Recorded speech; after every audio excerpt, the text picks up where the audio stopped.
The Invictus Bridge hummed with controlled tension. Lieutenant Maya Rodriguez monitored the subspace frequencies, cataloging the alien vessel's communications patterns. Commander Jackson Way studied their propulsion signatures, noting power fluctuations that suggested weapon systems preparing for deployment. "Analysis complete, Captain," Way reported, his voice steady despite the historic significance of the moment. "Based on their approach vector and energy signatures, they're running standard intimidation protocols. They expect us to be frightened by their technological display." Captain Chen nodded, her expression calm as she studied the tactical display. Humanity had spent decades preparing for this moment, developing technologies along evolutionary paths entirely different from what these aliens might expect. The Invictus's true capabilities remained hidden beneath its deliberately unremarkable exterior, a wolf in sheep's clothing. "Their formation suggests they've done this before," Chen observed. "Probably many times." Dr. Eleanor Park, the ship's xenobiologist, leaned forward at her station. "Their confidence indicates a species accustomed to technological superiority. They expect intimidation to work because it always has." The Xeraxian vessels continued their approach, scanning the Invictus with increasingly powerful sensor suites. The human ship's outer hull appeared to be simple metallurgical alloys with minimal defensive capabilities. The alien scans failed to penetrate the quantum diffusion layer beneath that masked the ship's true systems. "They're scanning us again," Rodriguez reported. "More aggressive this time. They're trying to assess our weapons capabilities." Chen allowed herself a small smile. "Let them look. They'll see exactly what we want them to see." On the command deck of the Xeraxian flagship, Admiral Kreva watched the primitive human vessel with growing contempt. The scans showed predictable technology: chemical propulsion with minor gravitational assistance, basic deflector shields barely capable of handling micrometeorites, and what appeared to be primitive projectile weapons. "This species is even less advanced than anticipated," he told his second-in-command, Commander Vexnar. "Their most advanced vessel is barely worthy of our attention. Should we simply destroy them as an example?" Vexnar suggested, mandibles clicking in anticipation. "It would save time." Kreva considered the option. The Xeraxian Empire had encountered 17 spacefaring species in their expansion. 12 had surrendered immediately upon demonstration of Xeraxian firepower. 5 had resisted briefly before being conquered. None had presented a meaningful challenge. "No," he decided finally. "The standard protocol will suffice. Begin transmission of surrender demands. When they inevitably panic, we'll disable their vessel and begin the subjugation process." Back on the Invictus, the crew monitored the increasing energy buildup in the alien vessels. They were charging weapon systems, not to full capacity, but enough for a demonstrative strike. "They're preparing to fire a warning shot," Wei confirmed, his fingers dancing across the tactical console. "Tracking algorithms suggest they'll deliberately miss by approximately 200 meters. Captain Chen straightened in her command chair. "All stations, final preparations. Remember your training. When they fire, they'll expose tactical weaknesses we've been waiting to identify." The crew's response was immediate and disciplined. Throughout the ship, hidden systems prepared to activate. Masquerade hull plates readied for reconfiguration. Quantum-entangled targeting systems locked onto the alien vessel's most vulnerable points. Chen opened a ship-wide channel. "All personnel, this is the captain. First contact protocols are now in effect. The future of human-alien relations will be defined by what happens in the next few minutes. Stand ready." The Xeraxian warning shot sliced through space, deliberately passing over the Invictus's bow. The game had begun. "Sequence Aurora initiated," Commander Rashid announced as his fingers executed the precisely planned sequence. The Invictus's transformation was immediate and dramatic. The outer hull plates slid apart with mechanical precision, revealing iridescent weapon ports that pulsed with contained energy. Hidden thrusters emerged from concealed compartments, suddenly giving the once lumbering vessel remarkable maneuverability. What had appeared primitive moments before now revealed itself as meticulously disguised advanced technology. Admiral Kreva watched in stunned disbelief as his tactical display updated with new information. The human vessel's energy signature had increased tenfold. Its shield harmonics shifted through unpredictable patterns that his targeting systems couldn't lock onto. "Impossible," he hissed. "Their technology was primitive. We confirmed it." Commander Vexnar's mandibles clicked rapidly in distress. "They deceived our scans somehow. The energy readings are beyond anything we've encountered in this sector." Before the Zeraxian commander could issue new orders, the Invictus moved with surprising speed. 3 precise energy pulses struck the alien vessels at carefully calculated points. The shots weren't aimed at life support or command centers. Instead, they targeted weapons systems with surgical precision. On the Invictus, Lieutenant Rodriguez monitored the results. "Direct hits on all targets, Captain. Their primary weapons arrays are offline. Secondary systems show cascading failures exactly as predicted." Captain Chen nodded, her expression unchanged despite the successful maneuver. "Begin Phase 2. Maintain tactical advantage but show restraint. Humanity's first impression matters." Commander Rashid deployed a constellation of small, autonomous drones that surrounded the disabled Zeraxian vessels. The drones projected localized dampening fields that prevented the aliens from rerouting power to secondary weapons or sending distress signals. "The containment field is stable," Rashid reported. "They're completely isolated, but life support remains unaffected." Chen stood from her command chair. "Open communications, visual and audio on my mark." The main view screen flickered to life, showing Admiral Krevla's bridge. The alien commander's normally blue scales had paled to a light azure, a physiological response to shock that Dr. Park noted with interest. "This is Captain Sophia Chen of Earth Defense Vessel Invictus." Chen began, her voice calm and measured. "Your ships have violated sovereign space and demonstrated hostile intent through weapons discharge. We have disabled your offensive capabilities while preserving your crew's safety." Kreva's upper eyes blinked rapidly as he processed the situation. His species had always held technological superiority in first contact scenarios. This complete reversal defied all his experience. "How?" he demanded finally. "Our scans showed primitive technology." Chen allowed herself a small smile. "Deception is sometimes the wisest first defense. We've studied your approach since you entered our system. Your standard intimidation tactics have been documented and countered." Lieutenant Commander Wei stepped forward. "Admiral, we've analyzed your shield harmonics and weapon systems. Your technology follows predictable development patterns we theorized decades ago. We've been preparing for this encounter longer than you realize." The silence that followed was profound. Throughout the Zeraxian fleet, crew members watched their seemingly invincible commander rendered speechless by a species they had dismissed as insignificant moments before. "We have boarding teams ready," Chen continued. "They will secure your weapons systems and ensure no further hostile actions. They carry translation devices and medical personnel to assist any injured crew members." Admiral Kreva struggled to comprehend the human approach. "You could destroy us completely. Why show restraint?" Chen's response was immediate and genuine. "Because how we treat those we've defeated defines us more than the victory itself. Prepare to receive our teams. We have much to discuss." Admiral Kreva watched with growing fascination as the human boarding teams operated throughout his vessel. Their environmental suits were sleek, adaptive systems that adjusted to the Zeraxian atmosphere without bulky equipment. Each human carried what appeared to be simple tools that transformed into complex devices as needed. Lieutenant Sarah Okonkwo led the primary boarding team, her movements confident but non-threatening. "We've secured all weapons junctions," she reported to her superiors on the Invictus. "Engineering team is documenting their propulsion systems. Medical team is treating 3 Zeraxians with minor injuries sustained during our disabling maneuver." The Admiral had expected brutality. It was the Zeraxian way when victory was achieved. Instead, he observed the humans treating his crew with professional courtesy.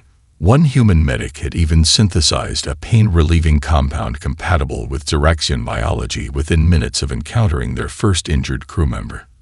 "Your species is contradictory," Kreva finally said when Captain Chen transferred to his vessel for their first face-to-face meeting. "You clearly possess overwhelming military technology, yet you exercise unusual restraint. This does not align with evolutionary advantage." Chen smiled as she sat across from the alien commander in what had been his private strategy room. "Evolution takes many paths, Admiral. Humanity's greatest strength isn't our technology, it's our adaptability. We've learned that destruction is simple. Creation and cooperation are the true challenges."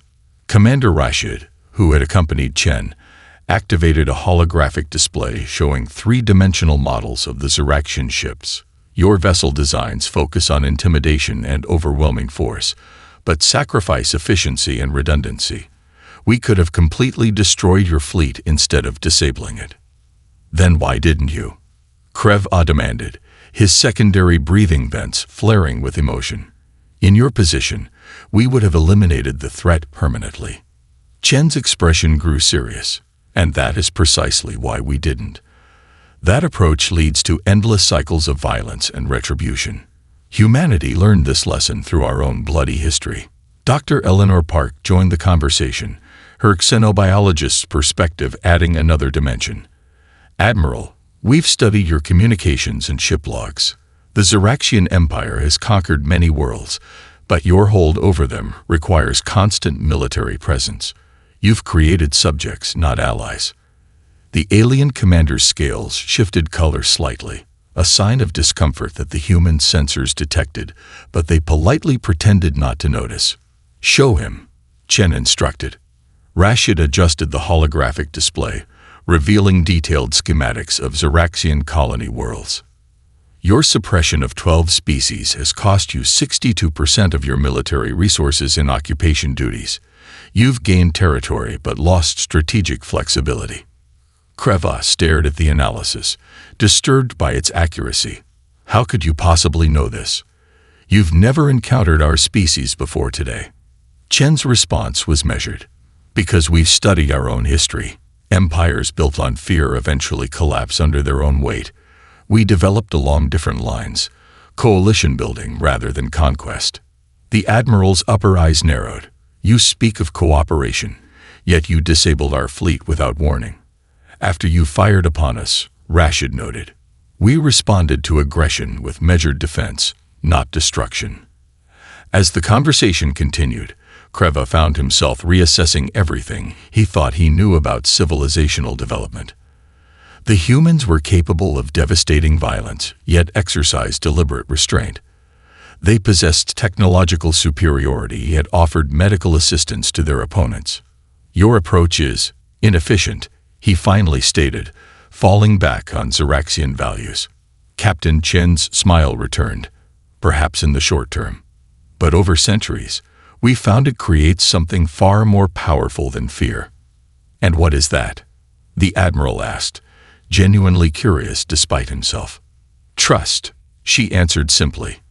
"And trust builds things that weapons never can." Admiral Kreva stood motionless before the massive holographic display.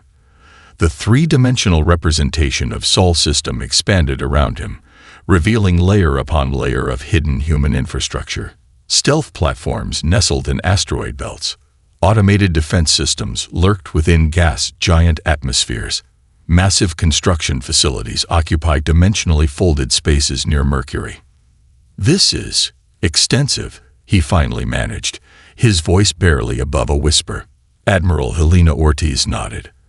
As Earth Defense Command's Strategic Operations Director, she rarely revealed the full scope of humanity's preparations to anyone, let alone an alien who had entered their system with hostile intent mere days ago. "What you're seeing is approximately 30% of our defensive capabilities," she explained. "The rest remains classified, even in this demonstration." Kreva's secondary breathing vents flared in shock. 30%. And you developed all this without faster-than-light travel or contact with other civilizations. "Isolation breeds innovation," Ortiz replied. We discovered unusual spatial properties in our system 2 centuries ago. Rather than expanding outward immediately, we expanded inward, utilizing dimensional engineering to create space where none existed before. Commander Vexnar, who had been permitted to accompany his admiral to the secure Earth facility beneath Luna's surface, studied the holographic representations with growing alarm. These automated defense platforms, he noted, pointing toward clusters near Jupiter's orbit. Their energy signatures suggest capabilities far beyond what the Invictus demonstrated. Captain Chen, standing beside Ortiz, nodded. The Invictus carries our 4th-generation defense systems. These platforms utilize 7th-generation technology. The implications settled heavily on the Ziraxian officers. The vessel that had effortlessly disabled their battle group wasn't even equipped with humanity's most advanced weapons. How many ships like the Invictus do you have? Kreva asked again, his scales shifting to a deeper blue. Admiral Ortiz smiled slightly. That remains classified. But I can tell you the Invictus is our standard diplomatic first contact vessel. Diplomatic. Vexnar clicked his mandibles in confusion. Yes, Chen explained. Designed to establish communication without revealing our full capabilities unless necessary. You forced our hand with your approach. Kreva moved slowly around the holographic display, studying the layered defenses with newfound respect. Your species prepared for the worst while hoping for the best. A paradoxical approach. Human history taught us caution, Ortiz said, her expression solemn. We nearly destroyed ourselves several times before achieving unity. Those lessons shaped our approach to potential extraterrestrial contact.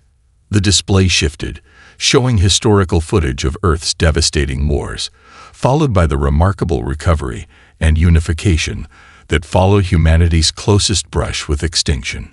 We suspected we weren't alone, Chen added. We hoped first contact would be peaceful, but we couldn't risk our survival on hope alone. Admiral Kreva finally understood the full picture. The Ziraxian Empire had encountered many species, categorizing them based on visible technology and apparent military strength. They had never faced a civilization that deliberately concealed its capabilities while developing along entirely different technological branches. Your approach is unique among spacefaring species we've encountered, he admitted. The Ziraxian Empire expanded through visible displays of power. You chose the opposite path. Admiral Ortiz nodded, which is why your standard protocols failed so completely when you encountered the Invictus. As the implications settled, Kreva realized something profound had changed. The Ziraxian Empire had always defined relationships through hierarchies of power. For the first time in his long military career, he found himself in the presence of a civilization that held overwhelming advantage, yet offered cooperation instead of demanding submission. Perhaps, he said carefully, there is much our peoples could learn from each other. Captain Chen smiled. That, Admiral, is exactly what we hoped you might say. Dr. Marcus Wong guided the Ziraxian engineers through the neural interface demonstration chamber. The room hummed with subtle energy as holographic displays showed the microscopic interactions between human neural tissue and quantum-sensitive materials. Our approach began with understanding our own nervous systems, Wong explained, adjusting the molecular visualization. Rather than imposing external control systems, we developed interfaces that learn from and adapt to individual neural patterns. Chief Engineer Lekthar, the most senior Ziraxian technical expert, studied the display with all 4 eyes focused intently. Fascinating. We pursued direct command pathways, efficient but rigid. Your biomimetic approach sacrifices immediate efficiency for long-term adaptability. Wong nodded. Exactly. Human technology often mirrors biological systems, imperfect but highly adaptable. In another section of the Joint Research Facility, Lieutenant Commander Aisha Okafor continued her analysis of the Ziraxian star charts. The digital displays surrounding her workstation showed dozens of galactic sectors, with annotated details about civilizations, resources, and territorial boundaries. Something continued to bother her. patterns of omission that suggested deliberate information gaps. The Xeraxians had shared data about 37 spacefaring civilizations, but certain sectors showed unusual travel routes that bypassed what should be more efficient paths. Computer, highlight all regions where Xeraxian trade routes deviate more than 20% from optimal navigational paths, she instructed. The display highlighted 12 specific regions, each showing unusual detours around apparently empty space. Captain Chen entered the research chamber, noting Okafor's concentrated expression. "You've found something." "Yes, Captain," Okafor replied, gesturing toward the display. "They're avoiding these regions consistently, but their official records show nothing there. No hazards, no territorial disputes, nothing that explains the detours." Chen studied the pattern. "And these regions form a rough pathway across their expansion territory." "Exactly. Something significant enough to alter their entire civilization's travel patterns, yet completely absent from their shared historical and navigational records." Chen's eyes narrowed. What are they hiding? Or what are they hiding from? Across the facility, in a secured communication chamber, Admiral Krev engaged in a tense exchange with the Xeraxian High Command. The encrypted quantum transmission crackled with occasional interference. "These humans are unlike any species we've encountered," he reported. "Their technological development occurred in complete isolation, following evolutionary paths we never anticipated." Supreme Commander Xerax's image flickered on the screen. "Your assessment of their military capabilities." Kreva hesitated only briefly. "Extensive, possibly exceeding our own in certain domains. Their stealth technology and dimensional engineering are particularly advanced." "Then we should assemble the Armada immediately," Xerax declared. "Strike before they can prepare further defenses." "With respect, Supreme Commander, that would be a catastrophic mistake," Krevo replied, his scales darkening with emphasis. "They've shown only a fraction of their defensive capabilities. More importantly, they've offered knowledge exchange rather than demanding subjugation." "You sound impressed, Admiral," the Supreme Commander noted with disapproval. "Remember your loyalty." "My loyalty is to our species' survival and prosperity," Krevo responded firmly. "The humans have technologies that could help us against the threat we don't discuss. Their approach to the neural interface problem alone could revolutionize our defensive systems." Silence hung in the communication chamber for several moments before the Supreme Commander spoke again. "You've mentioned this threat directly. Explain yourself." "Because the humans are already discovering the gaps in our records," Kreva said. "Lieutenant Commander Okafor has identified the avoidance patterns in our navigation charts. They know we're hiding something significant." The Supreme Commander's mandibles clicked rapidly, a sign of extreme agitation. "This information is forbidden." "Perhaps it shouldn't be," Kreva suggested. "If any species might have developed countermeasures through their isolated evolution, it could be humanity." As the Admiral finished his transmission, he didn't notice Captain Chen standing in the shadows near the chamber entrance, having heard enough to confirm her officer's suspicions. The holographic projector in the conference room rendered the Harvester entity in chilling detail. The massive structure, if it could even be called that, resembled no conventional vessel. Its form shifted between states of matter, sometimes appearing solid, sometimes like energized plasma, its surface rippling with what looked like digital information made physical. "We first encountered them 80 cycles ago," Admiral Kreva explained, his voice uncharacteristically subdued. "A scientific expedition to study an unusual stellar phenomenon. What they found was this entity accelerating the star's decay, harvesting energy from its premature collapse." Captain Chen studied the projection with growing concern. The entity's movements suggested intelligence, purpose, and technological capabilities far beyond even what humanity had achieved. "They're not just consuming energy," Dr. Wong observed, analyzing the data streams. "They're consuming information, the quantum state of the star itself." Kreva nodded grimly. 3 advanced civilizations have already fallen to them. The Mechnar, master terraformers who had reshaped 17 worlds. The Quilethi, whose bioengineering had eliminated disease in their system, and the Xandrians, whose mathematical models predicted stellar events with perfect accuracy. All more advanced than the Xeraxian Empire, Commander Rashid noted, which explains your expansion strategy. You've been creating buffer zones. The Admiral's scales shifted to a deep blue.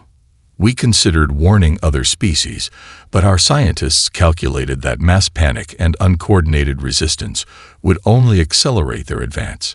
Instead, we've been preparing, researching countermeasures, though with limited success. Chen walked slowly around the holographic entity, her tactician's mind already analyzing potential weaknesses. Their approach pattern suggests Earth will be within their expansion zone within 20 years. 19. Kreva corrected. Our most recent calculations show accelerated movement. Lieutenant Commander Okafor had been silent, running complex comparison algorithms between the harvester's observed behaviors and known physical phenomena. They exhibit properties similar to both biological and artificial intelligence, but follow neither evolutionary path completely. It's as if they developed along a third axis we haven't conceptualized. Admiral Ortiz, who had joined the briefing remotely from Earth Command, spoke for the first time. How do they overcome defensive technologies? Adaptation, Krevo replied. They absorb energy weapons, redirect kinetic attacks, and learn from each encounter. Conventional Xeraxian weapons proved completely ineffective after their third encounter with our forces. The room fell silent as the implications settled. Humanity's carefully constructed defenses, hidden throughout Sol system, might prove equally ineffective against such an adversary. Chen's expression remained determined. But they've never encountered human technology before. Our development occurred in isolation, along completely different principles. That, Kreva acknowledged, is what gives me hope. Your quantum disruption techniques and dimensional engineering might be unknown to them. Captain Chen turned to face the assembled officers, both human and Xeraxian. I propose a joint reconnaissance mission into Harvester territory. The Invictus, with its adaptive systems, combined with Xeraxian knowledge of their movement patterns. Extremely dangerous, Admiral Ortiz cautioned. Necessary, Chen countered. We need first-hand data on how they respond to human technology. Admiral Kreva's mandibles clicked in what the humans had come to recognize as a gesture of respect. I volunteered to join this mission. My experience with previous harvester encounters could prove valuable. The proposal hung in the air between them, an unprecedented cooperation between species who had been on the verge of conflict mere days before. Two evolutionary paths converging against a common threat that neither could face alone. If successful, Commander Rashid noted, this mission could provide the foundation for a joint defense initiative. Captain Chen nodded. And if unsuccessful, at least Earth will have advance warning of what's coming. The Invictus hung in space at the edge of the designated observation zone, its systems running in passive mode to minimize detection signatures. The vessel had undergone extensive modifications over the past 2 weeks, integrating Xeraxian sensor technology with human stealth systems. The hybrid ship now represented something entirely new, a synthesis of two evolutionary paths of technological development. Captain Chen studied the long-range sensor readings from the bridge.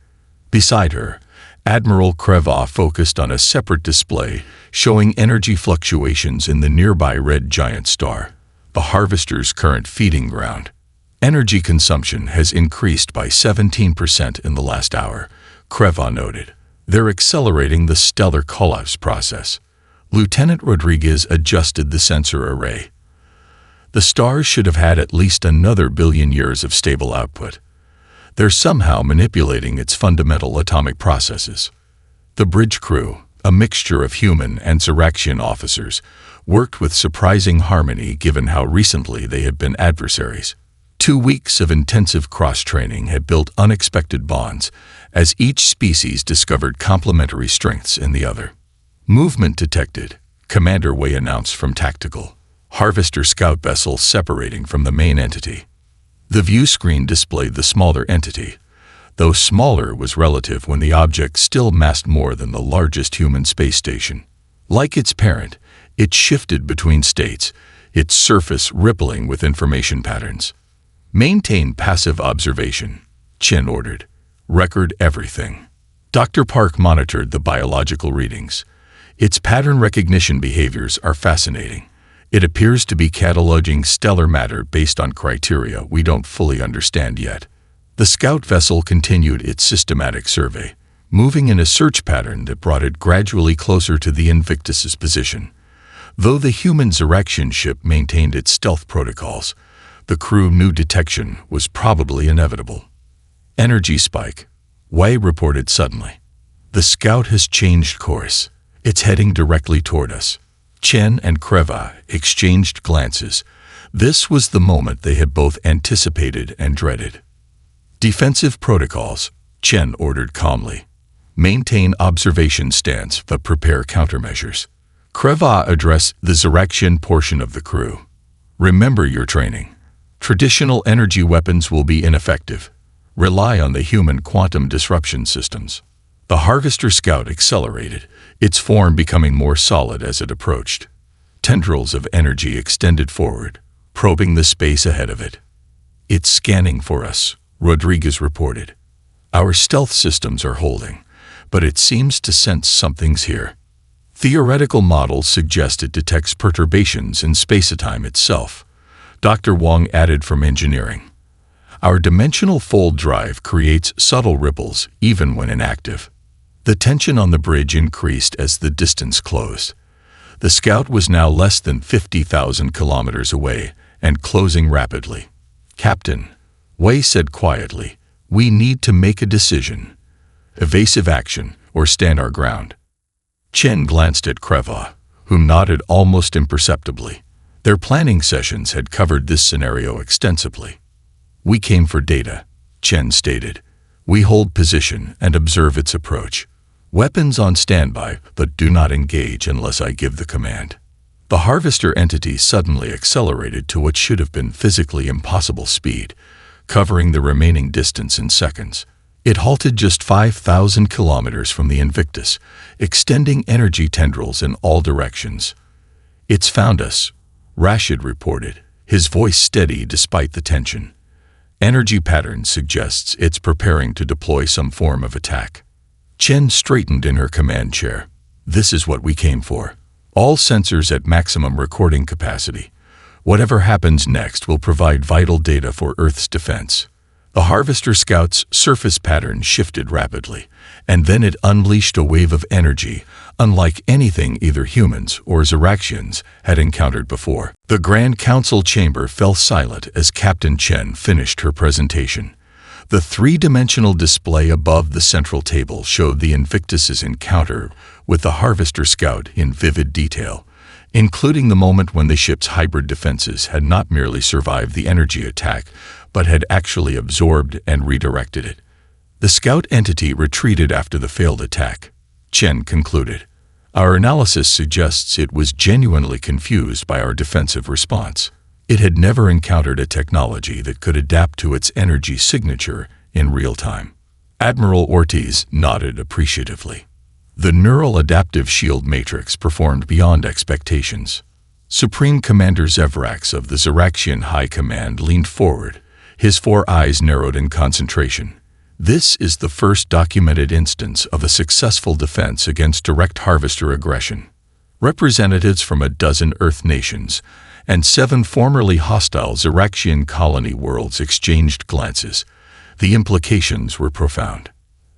Admiral Creva, now serving as liaison between Earth and the Zeraxian Empire, rose to address the assembly. "What you witnessed is more significant than a single successful defense. It represents the power of convergent evolution along different technological paths." Dr. Wang activated a secondary display, showing the molecular structure of the shield matrix, a seamless integration of human neural interface technology and Zeraxian energy distribution systems. "Neither of our species could have developed this alone," Wang explained. Zeraxian technology lacked the adaptive neural components. Human technology lacked the specific energy distribution patterns. Together, they created something the Harvesters had never encountered. Captain Chen moved to the center of the chamber. The shield matrix is just the beginning.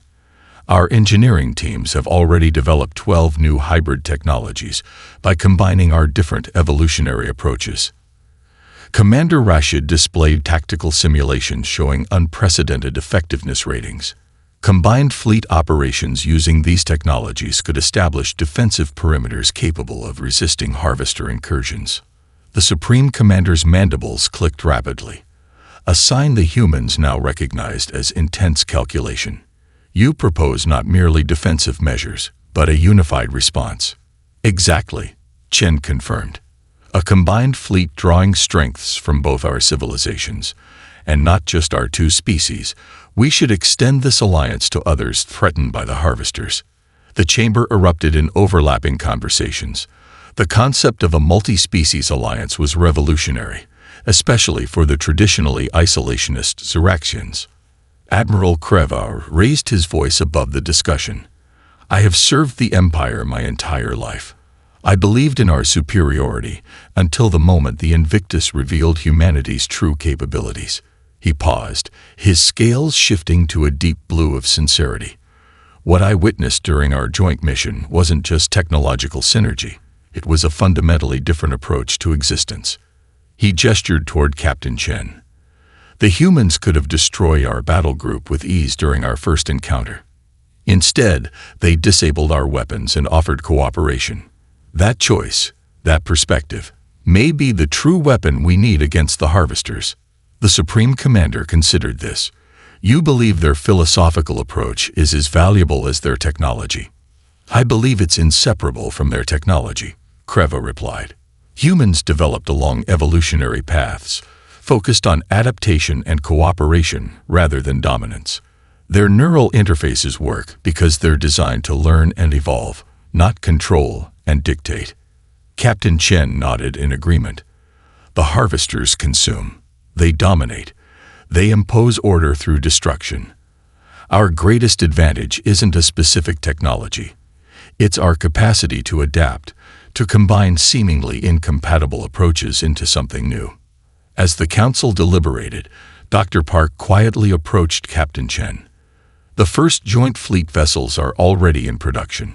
Engineering teams have incorporated lessons from the Invictus encounter. Chen smiled. And the name of the flagship? The Synthesis, Park replied. Seems appropriate.